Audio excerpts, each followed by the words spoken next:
42 agenda అంశాలకు cabinet ఆమోదం తెలిపింది. మరింత సమాచారం మా ప్రతినిధి కృష్ణను అడిగి తెలుసుకుందాం. కృష్ణ, చెప్పండి, మంత్రివర్గ నిర్ణయాలేంటి?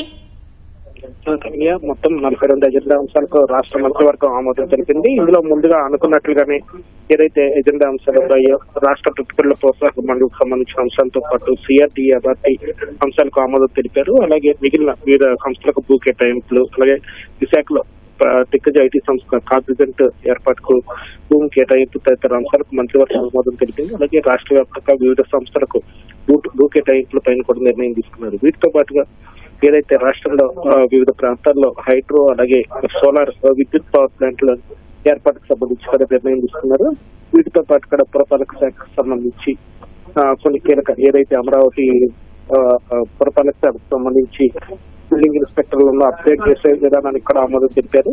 అలాగే 6,000 పైసలకు ఉన్న మినీ అంగన్వాడీ కేంద్రాలుగా అప్గ్రేడ్ చేసేందుకు కూడా మంత్రివర్గం ఆమోదం తెలిపింది.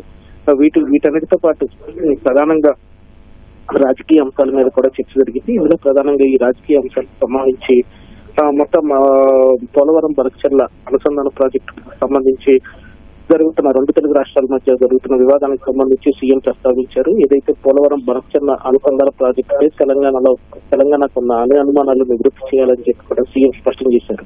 ఈ ప్రాజెక్టు వల్ల కేవలం వరద జలాలను మాత్రమే ఆంధ్రప్రదేశ్ వాడుకుంటున్న దీనివల్ల ఎలాంటి నష్టము తెలంగాణకు వాటిల్లదనే విషయాన్ని ప్రతి ఒక్కరూ మాట్లాడాలని చెప్పి కూడా ఆయన స్పష్టం చేశారు. అలాగే తెలంగాణలో కూడా అనుమతులు లేకుండా ఎన్నో ప్రాజెక్టులు చేపట్టినా సరే ఆంధ్రప్రదేశ్ ఎప్పుడు అభ్యంతరం చెప్పలేదనే విషయాన్ని కూడా ఈ సందర్భంగా సీఎం గుర్తు చేసినట్లుగా తెలుస్తోంది. అలాగే కేవలం రాజకీయం కోసమే తెలంగాణలో కొందరు నేతలు ఈ పోలవరం బనకచెర్ల ప్రాజెక్టు అనుసంధానం మీద అభ్యంతరాలు చెప్తున్నారనే అభిప్రాయాన్ని ముఖ్యమంత్రి చెప్పినట్లుగా తెలుస్తోంది. ప్రజలకు వాస్తవాలు వివరించాల్సిన బాధ్యత అటు మంత్రుల పైన నాయకుల పైన ఉందని కూడా చెప్పారు. దీంతో పాటుగా ఏదైతే రాజధాని అమరావతిలో చేపడుతున్న మళ్లీ విడత భూసేకరణ అంశం కూడా చర్చకొచ్చినట్లుగా తెలుస్తోంది. ఏదైతే తొలి విడత భూ సమీకరణకు ఎలాంటి నిబంధనలు వర్తించాయో అదే తరహా నిబంధనలు మళ్లీ విడత భూ సమీకరణకు కూడా వర్తింపు చేయాలని చెప్పి మంత్రివర్గంలో నిర్ణయించారు.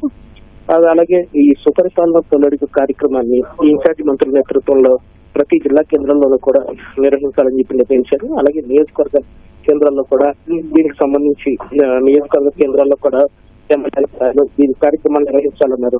ఏడాదిలోగా అన్ని రెవెన్యూ సమస్యలు పరిష్కరించాలని ముఖ్యమంత్రి మరోసారి చెప్పారు. ఏదైతే రెవెన్యూ సమస్యల పరిష్కారంలో ఇబ్బందులు ఉంటే ఎన్నిసార్లైనా తమతో మాట్లాడొచ్చని చెప్పి కూడా స్పష్టం చేశారు.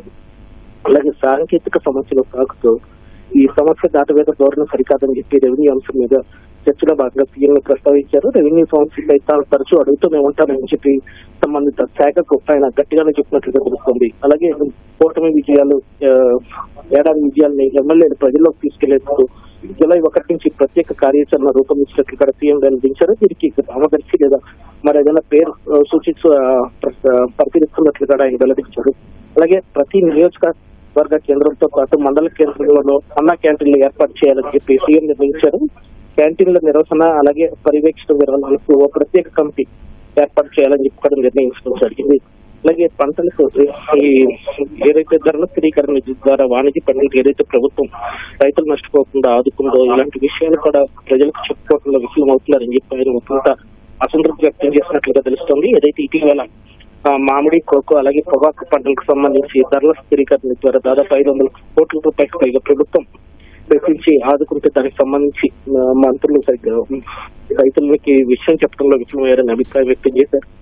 అలాగే రైతులను కూడా ప్రభుత్వం చేస్తున్న మంచిని చెప్తూనే రైతులను ప్రత్యామ్నాయ పంటల వైపు మరిచేలాగా చర్యలు తీసుకోవాలని చెప్పి కూడా ఆయన సూచించడం జరిగింది.